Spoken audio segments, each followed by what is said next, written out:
Povo de Deus, paz seja convosco. Vamos abrir a nossa Bíblia no Evangelho de Marcos, capítulo 1. Evangelho de Marcos, capítulo 1, a partir do versículo 21.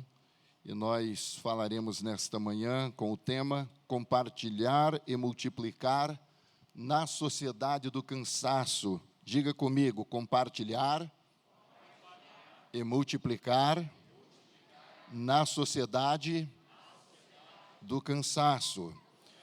O texto bíblico que eu vou usar é diferente do que nós temos no texto, mas o tema predominante nós vamos manter. E para o mês de março nós temos também a proposta de anunciando o Evangelho, né? Então vamos tentar casar todos esses assuntos aqui. Marcos capítulo 1, a partir do versículo 21. Esse texto que nós faremos a leitura abrange 24 horas ininterruptas da vida de Jesus. Então, enquanto você procura Marcos 1, 21, agradeço a Deus pela vida do pastor Oséias Viana. Obrigado, pastor, pela oportunidade, pela confiança, os pastores e todos que aqui estão para, nesta manhã, juntos celebrarmos a Deus. Marcos 1, 21, vou ler ali na tela, fica melhor. Entraram em Cafarnaum e logo no sábado, indo ele à sinagoga, ali ensinava. E maravilhavam-se da sua doutrina, porque ensinava como tendo autoridade, não como os escribas. E estava na sinagoga deles um homem com espírito imundo, o qual exclamou dizendo: Ah, que temos contigo, Jesus Nazareno? Vieste destruir-nos, bem sei quem és, o Santo de Deus. E repreendeu Jesus, dizendo: Cala-te e sai dele. Então o espírito imundo, agitando-o e clamando com grande voz, saiu dele. E todos se admiraram a ponto de perguntar entre si, dizendo: Que é isso? Que nova doutrina é esta? Pois com autoridade ordena os espíritos imundos e eles lhe obedecem. E logo correu a sua fama por toda a província da Galileia. E logo saindo da sinagoga foram à casa de Simão e de André com Tiago e João. E a sogra de Simão estava deitada com febre e logo lhe falaram dela. Então, chegando-se a ela, tomou-a pela mão e levantou-a. E a febre a deixou e servia-os. E tendo chegado a tarde, quando já estava se pondo o sol, trouxeram-lhe todos os que achavam enfermos e endemoniados. E toda a cidade se ajuntou à porta, e curou muitos que se achavam enfermos de diversas enfermidades, e expulsou muitos demônios, porém não deixava falar os demônios, porque o conheciam. E levantando-se de manhã, muito cedo, estando ainda escuro, saiu e foi para um lugar deserto, e ali orava. E seguiram-no Simão e os que com ele estavam. E o texto vai dizer: e achando-os, lhe disseram, todos te buscam. A gente para no 38, e ele lhes disse: vamos às aldeias vizinhas, para que eu ali também pregue, porque para isso vim. Amém. Pode tomar assento. Nós fizemos a leitura de todos esses versículos, porque nós temos aqui um resumo, uma síntese das 24 horas do ministério de Jesus. Queridos irmãos, queridas irmãs, nós vivemos a era da exaustão mental, física e espiritual. E não é algo que eu acho, que eu penso. É cientificamente comprovado. Há um escritor chamado Byung-Chul Han, docente de filosofia e de estudos culturais da Universidade de Berlim. Ele escreveu um livro e esse livro se tornou um clássico. É um livro pequeno, mas com uma mensagem altamente impactante. E ele denominou o livro dele de A Sociedade do Cansaço. Ele disse que esta é a época da velocidade. Consequentemente, também é a era do esgotamento. É a era em que se valoriza gente inquieta, hiperativa, movida pela ordem da realização, da mobilidade frenética, da velocidade e também da superação contínua. Chul Han diz que a lógica da positividade do poder substituiu a negatividade do dever. Vou explicar isso de uma outra forma. Antes nós tínhamos uma cultura da disciplina. Na cultura da disciplina, você tem que fazer isso porque isso é um dever. Hoje mudou. Já não trabalha-se com a lógica, você faz porque é um dever. Trabalha-se hoje com a lógica da positividade. E essa lógica da positividade do poder é: você pode, você pode, você pode, você pode. Às vezes a gente até acredita que pode, o que somente Deus pode. E ele disse que essa loucura da nossa sociedade está adoecendo o tecido social.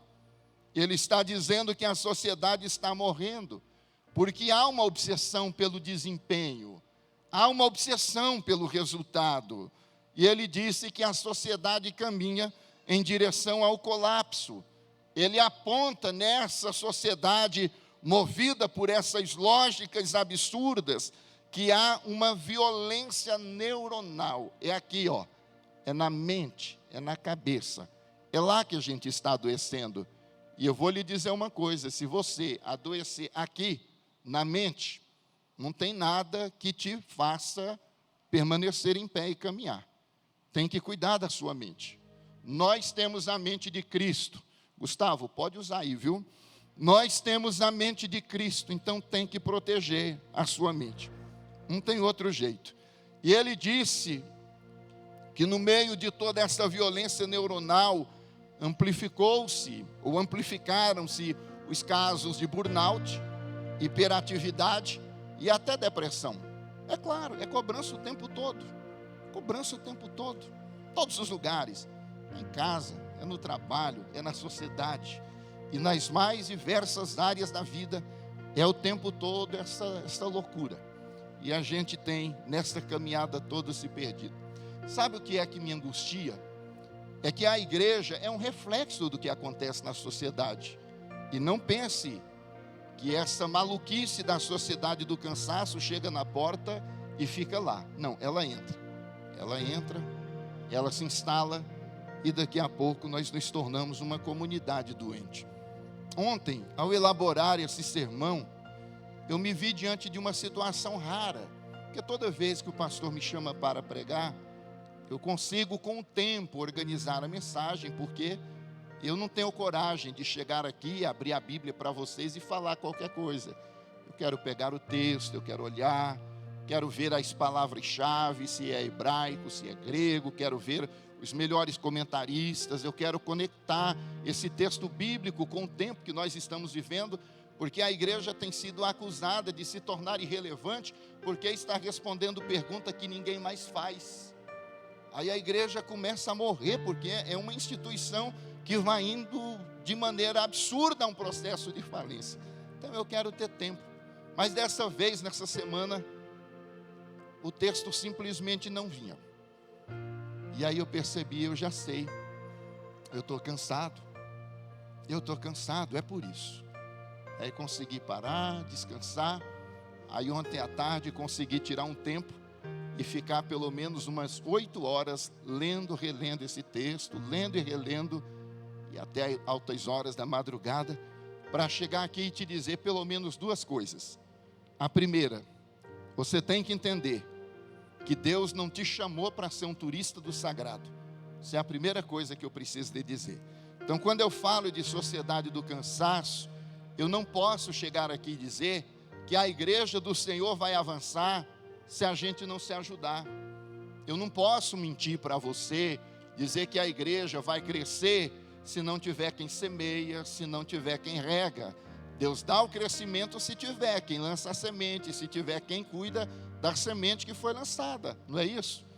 E eu creio, olha, se ninguém mais dessa igreja receber a visão que Deus deu ao pastor Oséias para esse ano do compartilhar e multiplicar, eu queria que o pastor Oséias e Ana ficasse assim muito tranquilo, porque eu já sou um dos mais abençoados. Pastor Oséias não está preocupado só em encher a igreja, irmãos, que não depende dele, não depende da diretoria, depende de Deus.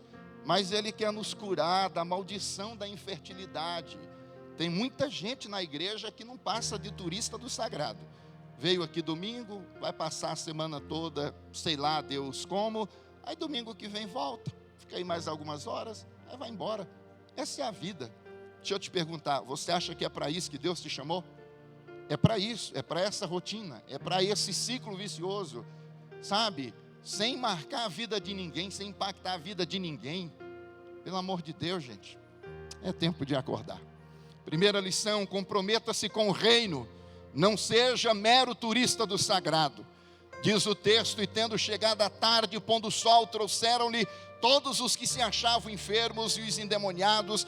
E o texto diz no 33 que toda a cidade se ajuntou à porta. É interessante estudar o ministério de Jesus em Marcos, porque Marcos, diferente de Lucas, ele pula o que nós chamamos na teologia de narrativas da infância, que é aquele processo de comunicação do anjo com Maria, preparando o cenário e anunciando a chegada do Redentor. Marcos pula tudo isso. Quando você abre lá o capítulo 1, verso 1, princípio do Evangelho de Jesus Cristo, Filho de Deus, como está escrito no profeta Isaías: eis que eu envio o meu anjo ante a tua face, o qual preparará o seu caminho diante de ti. Voz do que clama no deserto, preparai o caminho do Senhor, endireitai as suas veredas. Quando você lê o Evangelho de Marcos, leia assim, como se você nem conseguisse respirar, porque essa é a lógica do texto. Os comentaristas bíblicos concordam que o Evangelho de Marcos tem uma palavra que aparece 40 vezes, é a palavra imediatamente, é a palavra prontamente. Por isso que nós entendemos que Marcos é o Evangelho da ação.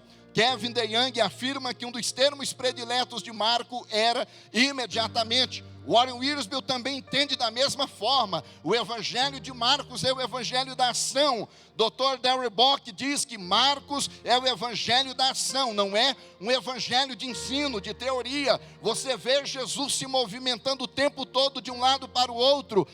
O Dr. William Hendrickson confirma que o Evangelho de Marcos é o Evangelho da ação, e nele se destaca brevidade, porque como ele é muito rápido, não dá para gastar muito tempo, mas ao mesmo tempo, mesmo sendo breve, ele é intenso, e no meio de intensidade tem também organização. Hernandes Dias Lopes finaliza dizendo que nesse Evangelho da ação, Jesus é como um servo sempre em atividade. Marcos descreve Cristo sempre ocupado, se deslocando de um lugar para outro, curando, libertando, pregando, ensinando.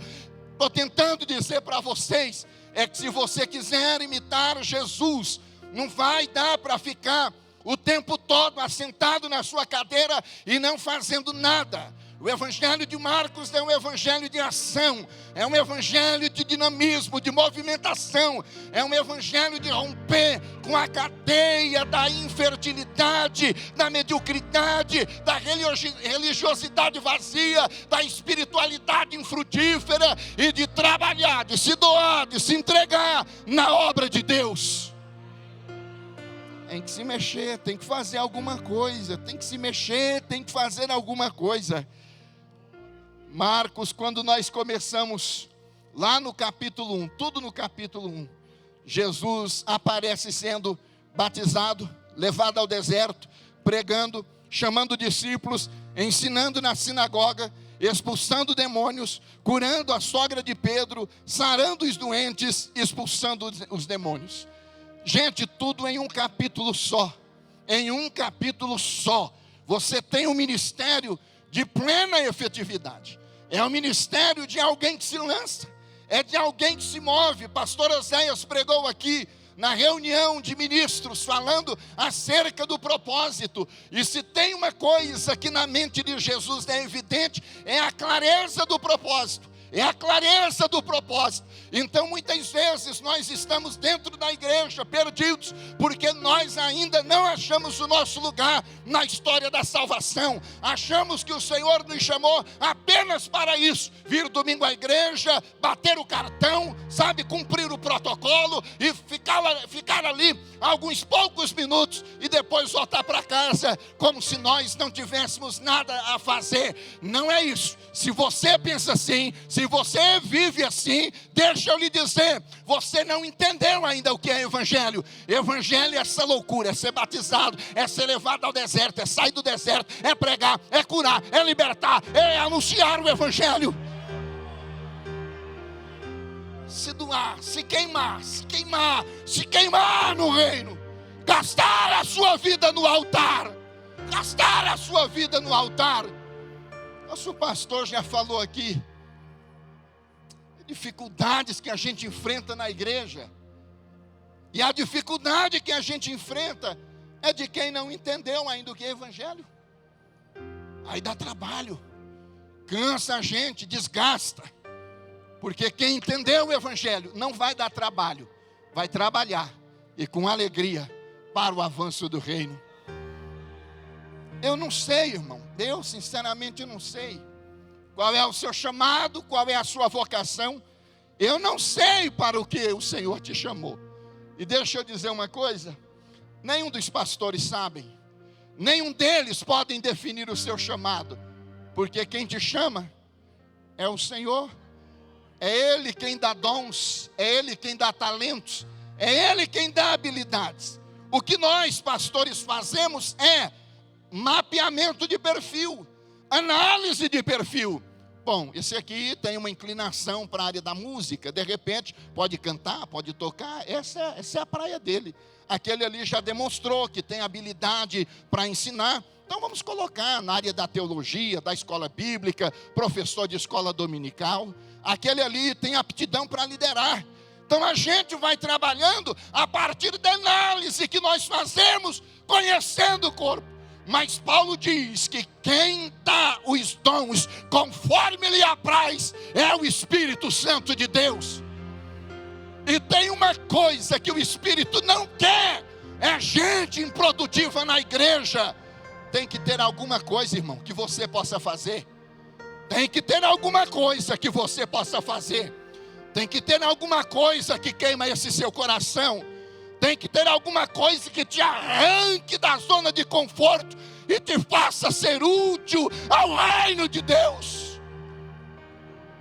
De repente você não tem a pegada que o Bruno tem da área do evangelismo. Está aí o Bruno.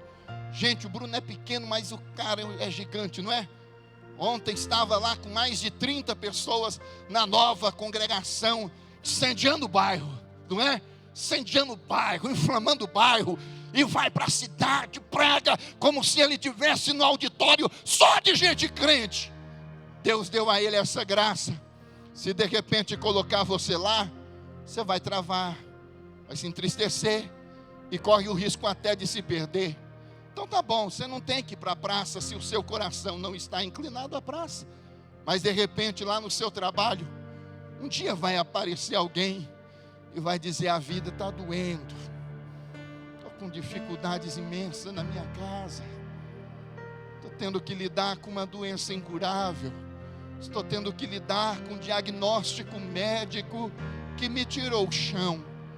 Outra vai dizer: meu casamento está à beira da falência, do colapso. Aparentemente tudo está bem, mas só Deus sabe as dores e as angústias que eu enfrento. A mãe vai dizer: meu filho está perdido no mundo das drogas e eu já não sei mais a quem recorrer. Sabe, irmãos, quantas dores. Nós estamos na sociedade do cansaço. A humanidade está gemendo, está agonizando. E às vezes está agonizando do seu lado. Às vezes é lá no seu próprio prédio que daqui a pouco você ouve a notícia de alguém que pulou de uma alta, não é isso? De um andar e destruiu a própria vida. É alguém que de repente está do seu lado hoje sorrindo. O que nós não entendemos que o sorriso nem sempre é alegria. Às vezes é para ocultar a dor de um coração dilacerado. Deus está dizendo: a família, tenha sensibilidade. Tenha sensibilidade.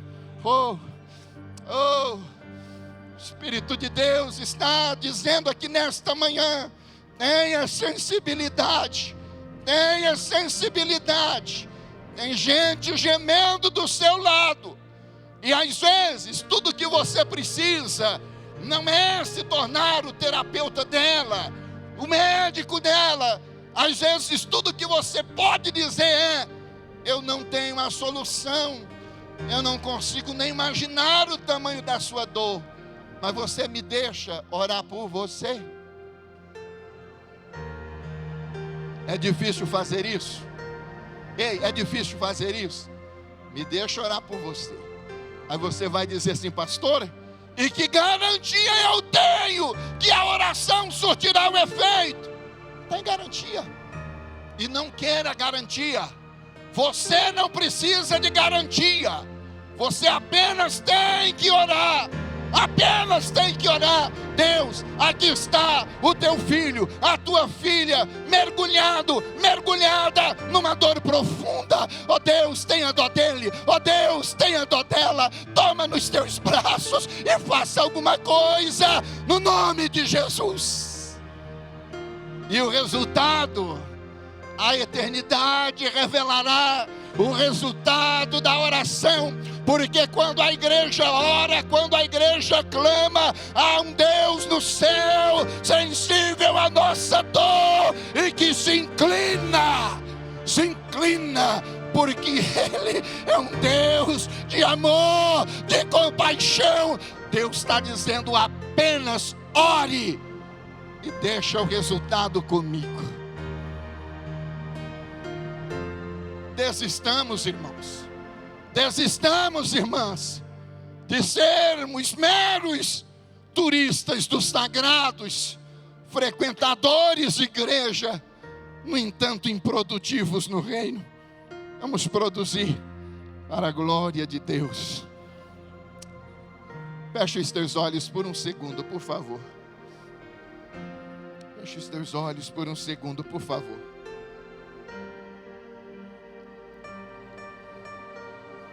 Querido Deus, olha para essa multidão que está aqui nesta manhã, que veio participar da ceia do Senhor. Deus, imagina esse povo todo, de alguma forma, se tornando útil ao teu reino. Quantas curas vão acontecer, quantas vidas serão libertas, quantos casamentos serão restaurados, quantas famílias serão salvas, quantas pessoas angustiadas descobrirão a alegria que há na tua palavra e em te servir. Cura, Deus, cura a tua igreja, cura o teu povo. Liberta-nos de toda a mentalidade de turista do sagrado. E levante nesta igreja homens e mulheres que com ousadia, ou às vezes mesmo no seu acanhamento, na sua incerteza, na sua dúvida, tomará uma decisão de fazer a tua vontade, ainda que não saiba como, porque o Senhor há de capacitá-lo para a glória do seu nome. Amém, amém, amém, amém. Essa é a primeira lição. A segunda lição que eu vejo aqui no texto, lá no versículo 35, capítulo 1, verso 35 e 36. A primeira lição é: comprometa-se com a obra, não seja um mero turista do sagrado. A segunda lição é: comprometa-se com o Deus da obra, priorize a geografia do recolhimento. Onde é que eu vejo isso? Está lá no texto, pode devolver o texto, verso 35. E levantando-se quando? Me ajuda a igreja. Quando que ele se levantou? De manhã. O que mais? Muito cedo. Se é muito cedo, estava ainda. E ele fez o quê? Foi para onde? Fazer o quê? Sabe o que é isso aqui? É a pedagogia da geografia do recolhimento. Eu fico pensando, como é que alguém consegue fazer o que Jesus fez de maneira tão intensa? Pregar, curar, libertar, expulsar demônio. E o texto diz que toda a cidade se juntou à porta para ele atender. Mas quando é de madrugada, o que é que ele faz? Se levanta, está escuro, não tem ninguém. E ele se levanta, e ele tem um destino, ele tem um lugar para onde ir. E esse lugar para onde ele vai é o deserto. Vai para o deserto. Há quem não entenda o quanto a vida de Jesus era atarefada. Muitos talvez até diriam assim: ele não tinha esposa para cuidar, não tinha filhos para educar, não tinha contas para pagar, não tinha horário para cumprir, não tinha negócios para administrar, não tinha patrão para se sujeitar, não tinha contratos para honrar. E assim nós vamos colocando na história de Jesus um punhado de coisas que nós achamos que ele não fazia e, consequentemente, ele podia então contribuir para o avanço do reino de Deus. Kevin DeYoung escreve que se Jesus estivesse vivo sobre a terra hoje, ele receberia mais e-mails que qualquer um de nós, teria gente telefonando para o celular dele o tempo todo, teria uma multidão de pedidos de entrevista, apareceria na televisão, faria arranjos de palestras em conferência. Então ele está dizendo que hoje Jesus, no nosso lugar, teria uma vida tão corrida quanto aquela que ele teve na época dele. E Kevin DeYoung diz: Jesus não ficou ali sentado ouvindo música da harpa enquanto os anjos lhe traziam bananas celestiais. Porque para muita gente parece que essa é a lógica, é de alguém que não faz nada. Como não faz nada, irmãos? Pelo amor de Deus, pelo amor de Deus, olha a trajetória dele. Olha as 24 horas que nós acabamos de ler aqui. Aí eu pergunto, como é que ele consegue? Se a gente, por bem menos, a gente está pedindo arrego. Como é que ele conseguia, se a gente, por bem menos, está querendo entregar cargo, está querendo entregar função, está querendo entregar departamento, está querendo entregar ministério, está querendo jogar nas costas do pastor coisa que não custa nada para nós fazer. Ninguém diz assim: fala a Deus. Fala aí, irmão, fala a Deus. Deus está falando. Ele tem compromisso com o Deus que o chamou. Mas onde é que ele encontra força para fazer tudo isso? Aqui está no texto. Aqui está no texto, nos ensinando que Jesus, ele tem mais atividades do que qualquer ser humano. E ao mesmo tempo tem também o maior equilíbrio, coisa que falta para nós. Aí deixa eu dizer uma coisa aqui. Jesus, sendo humano, não podia atender todas as necessidades da época. Ele tinha que comer, tinha de beber, tinha de dormir. E ele precisou então fugir daquilo que nós chamamos de messianismo patológico. O que é o messianismo patológico? Se eu não atender tudo isso aqui, eu morro. Se eu não atender tudo isso aqui, ai de Deus, ai de Jesus. Não, se eu não fizer isso aqui, ai de Jesus. Você já teve essa sensação de que nós somos extremamente indispensáveis na obra de Deus? É claro que eu entendo que do jeito que você faz, só você pode fazer, mas isso pode te matar. Elias estava morrendo. Senhor, derribaram os teus altares, mataram os teus profetas, só eu fiquei, e agora estão procurando a minha vida para tirá-la. Aí Deus diz: Elias, você é bom, é um profeta fiel, mas deixa eu lhe dizer, tem ainda mais 7.000 ocultos nos porões da invisibilidade e que não se curvaram diante de Baal. Irmãos, Deus não vai ficar na mão de igreja nenhuma. Deus não vai ficar na mão de instituição nenhuma. Ele chamou a De Família para participar. Se ela não quiser, a vida segue. Deus não vai confiar Campo Grande apenas à De Família, assim como não vai confiar a nenhuma outra denominação que tenha nessa cidade, porque quem morreu por esta cidade não foi o meu filho Derek, quem morreu por essa cidade foi o filho dele, Então ele vai cuidar da obra dele. Para nós é o convite para participar. Eu não quero, não tem problema. Fila está andando, o reino está avançando. Aquele que começou a boa obra vai levá-la até o final, com ou sem você.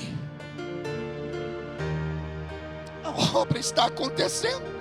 nós temos o privilégio de participar dela.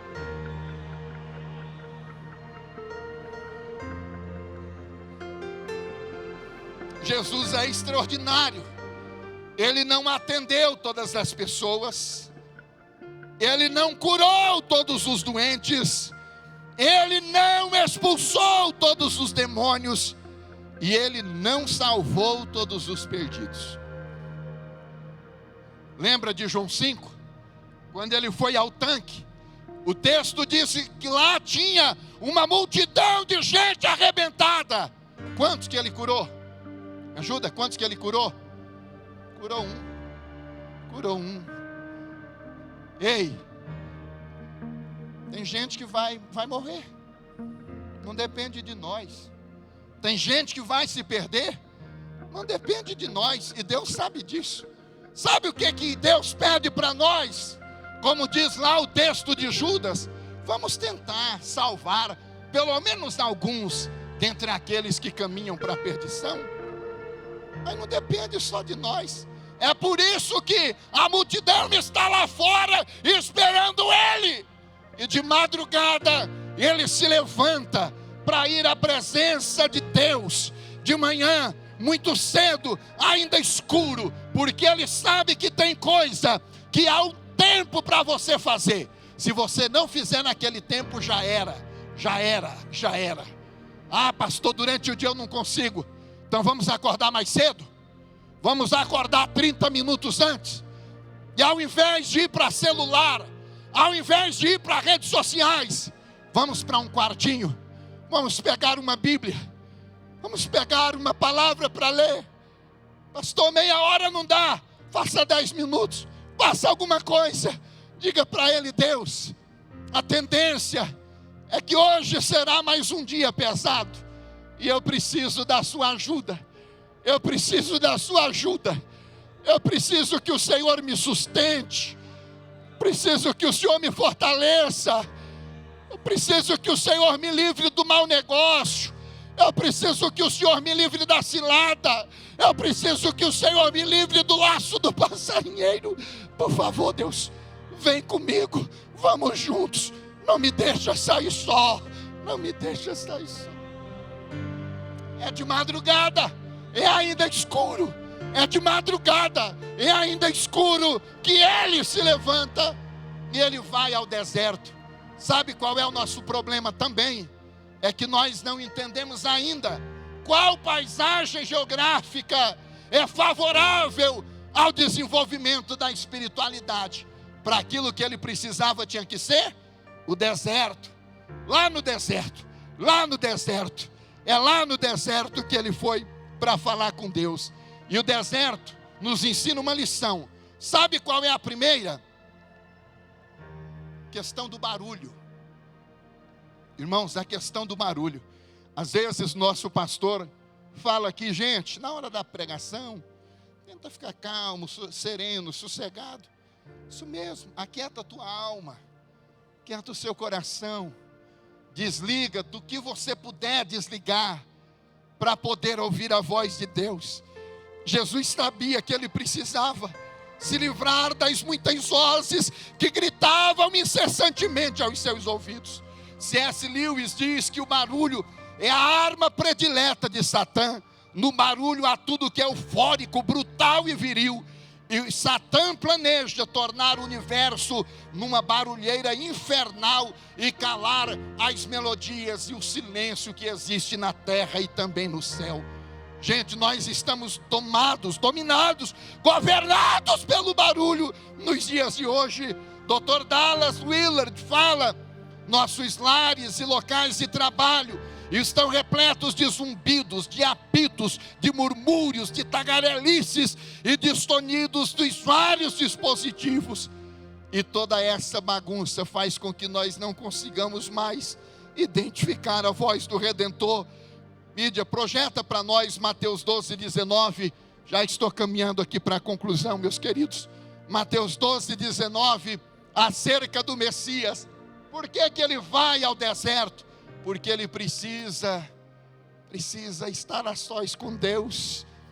Não contenderá, falando de Jesus, nem clamará, nem ninguém ouvirá pelas ruas a sua. Sabe o que o texto está nos ensinando? Que o próprio processo de comunicação do Messias requer um coração calmo, sereno e tranquilo. Vinde a mim, todos que estão sobrecarregados, não é isso? E eu vos aliviarei. Aqui nesta manhã, eu quero dizer a vocês, você precisa começar a tirar tempo para Deus. Oséias 2,14, a gente sempre olha para o deserto como sendo um lugar ruim, mas Deus diz assim: portanto, eis que eu a atrairei e a levarei para onde? Para onde? Para onde? E falarei ao coração. Deus está dizendo que Ele tem tentado te atrair, Ele tem te chamado para onde? Para o deserto, longe do barulho, longe das muitas vozes, longe dos seus medos, dos seus temores e das suas angústias. É ali no deserto, cara a cara com Deus, que Ele quer falar ao seu coração, ao seu coração, ao seu coração. Não tema, gente, essa geografia do recolhimento. Aprenda a ter tempo para Deus. Aprenda a reservar um lugar na sua agenda, na sua caminhada, para ouvir o que o eterno Deus tem para ministrar ao seu coração. Tem outro texto em Jeremias 2:2. Jeremias 2:2. Já vamos, daqui a pouco, estar orando, devolvendo a palavra ao nosso pastor, para a gente celebrar a ceia com tempo, para a gente adorar a Deus e experimentar tudo que o Espírito tem reservado para nós aqui. Vai e clama aos ouvidos de Jerusalém, dizendo: assim diz o Senhor, lembro-me de ti, da beneficência da tua mocidade e do amor, e dos teus desposórios, quando andavas após mim, onde? Onde? Numa terra que se não semeava. Aqui Deus está usando uma figura de linguagem, pensando numa noiva, pensando numa esposa, que pelo deserto seguia o seu marido, porque descansava nele, porque confiava nele. É a mesma proposta, é a mesma convocação de Deus para nós hoje. Aprendamos a caminhar com Deus, mesmo no deserto, sabendo que Deus é aquele que cuida de nós. E para a gente então finalizar, lá no versículo 37, agora de Marcos 1, tem uma outra coisa que Jesus nos ensina aqui. No 37, Marcos 1, 37, e achando-o, falando de Pedro e dos discípulos, lhe disseram o quê? Todos te buscam. Aí no verso 38, Jesus vai dizer: e ele lhes disse: vamos às aldeias vizinhas, para que ali eu também pregue, para isso eu vim. Sabe o que está acontecendo aqui no texto? A multidão viu Jesus curando, a multidão viu Jesus expulsando demônios, a multidão viu Jesus dar atenção. Agora a multidão toda está lá novamente. Aí os discípulos vão atrás de Jesus para orar? Não, vão atrás de Jesus para dizer: o que é que você está fazendo? A multidão está te buscando, você está perdendo seu tempo aqui. É hora de voltar para lá, é hora de atender a multidão, é hora de curar, é hora de libertar, é hora de fazer seu trabalho de Messias. Sabe, irmãos, as pessoas vão nos pressionar, e nessa fala todos te buscam. A expressão grega é katadioko, que significa a multidão vem ao seu encalço. O que está acontecendo aqui no texto? Dr. David Garland disse que toda vez que no Evangelho de Marcos aparece a palavra procurar, ela tem sempre uma conotação negativa, pois ela descreve uma multidão que está indo atrás de Jesus com um propósito distorcido. Querem milagres notáveis, não as verdades profundas do reino, nem chamada ao arrependimento. Dr. Dewey Mulholland acrescenta: vendo as multidões, os discípulos provavelmente pensaram que Jesus estava fazendo um sucesso tremendo, e não atender a multidão significava que a multidão podia ir embora. Agora Jesus entende que aquela mesma multidão que pressiona a sua vida, que pressiona a sua agenda, é a mesma que na primeira oportunidade vai dizer: solta o Barrabás e mata o Cristo, porque ele não nos interessa mais. Sabe o que é que eu aprendo aqui? Jesus não tem tempo a perder com gente que vem à presença dele só atrás dos favores que o sagrado pode lhe proporcionar. Ele cura, mas sirva ele também se ele não curar. Ele liberta, mas ame-o ainda se ele não libertar. Ele responde a oração, responde, mas ainda que ele não responda do jeito que você quer, aprenda a amá-lo, aprenda a segui-lo. A multidão vem atrás. Eu não tenho problema com multidão. Tem outra cidade, é para lá que o meu pai está me chamando. Se fosse nós, opa, tem uma multidão lá, manda vir a multidão. Afinal de contas, né? Eu me tornei importante. Agora nós somos. Isso vai nos matar, irmãos. Isso vai nos matar. Quem tem que definir a nossa agenda é o propósito do reino, não é a multidão. Sabe o que Jesus está nos ensinando? Ele foi buscar a Deus, enquanto a multidão estava buscando Ele. Aprenda na vida, quem importa não é quem está te procurando, importa é quem você está procurando. A multidão está correndo atrás de Jesus, Jesus está correndo atrás de Deus. Ai daquele que se volta para a multidão e não tem tempo mais para se levantar de madrugada para a geografia do recolhimento, para sair do meio dos barulhos de tantas vozes, só para ouvir o Espírito de Deus ministrar ao coração. Fui com o pastor Oséias Viana visitar uma congregação, e aí no caminho ele falando de umas coisas que Deus tinha falado para ele. Irmãos, o rosto do pastor parecia que brilhava. Ele dizendo: eu tive um tempo tão gostoso com Deus no meu escritório, eu li a Bíblia, eu orei e Deus falou comigo, e agora eu estou certo dessa decisão que eu preciso tomar. Mas tem muita gente aqui, diz o Senhor, desorientada, sem senso de destino, sem senso de propósito, que está indo atrás das muitas vozes, dos muitos barulhos, e não tem mais tido tempo para ouvir a voz dele. Por isso que você está desorientado, é por isso que você já não sabe mais por quais caminhos trilhar. Deus está dizendo: minha igreja, deixa a multidão vem e vai. O que importa para nós, é para isso que eu vim, disse ele, para pregar também em outros lugares.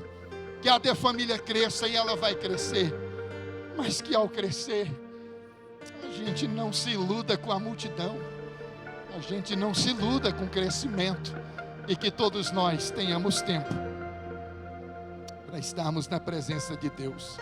Você pode fechar os teus olhos? Quero orar. Fecha os teus olhos. Dá para colocar a mão assim em cima do coração? Ô pastor, eu nem sei mais que eu tenho coração. Tem, está vivo, está aí, né? Algum lugar aí desse peito, esse coração está, né? Dessa caixa torácica, não é isso? Coloque a mão aí. Querido Deus, é verdade que nós vivemos na sociedade do cansaço. Tem muita gente exaurida, mentalmente, fisicamente, emocionalmente e até espiritualmente. Cansadas, pouco ou nada conseguem fazer pelo teu reino. E a gente precisa se libertar dessa cultura do cansaço. Jesus, o Senhor falou: vem a mim, vem a mim. Se está cansado, se está sobrecarregado, vem a mim, eu te aliviarei. Cura a sua igreja nesta manhã, Senhor. Cura de todo fardo, de todo peso, de toda confusão, de toda ocupação excessiva. Cura a tua igreja. Leva esse povo, Pai. Leva esse povo ao deserto, distante das muitas e confusas vozes, para que ali o Senhor ministre ao nosso coração. Nos ajude a ter tempo para Ti. Nos ajuda, Senhor, a ter fome, a ter sede pela Tua presença. Não deixa, Pai, não deixa o apelo, as vozes das multidões nos confundir. Nos ajude a entender, Deus, a Sua prioridade para a nossa vida, e assim caminharmos para a glória do Seu nome. Se a tua família fizer isso, ela vai compartilhar, ela vai multiplicar, e o nome do Senhor será glorificado. Sua igreja não apenas crescerá numericamente, mas em todas as áreas, inclusive em saúde mental, para a glória do teu santo nome. Sê conosco em nome de Jesus.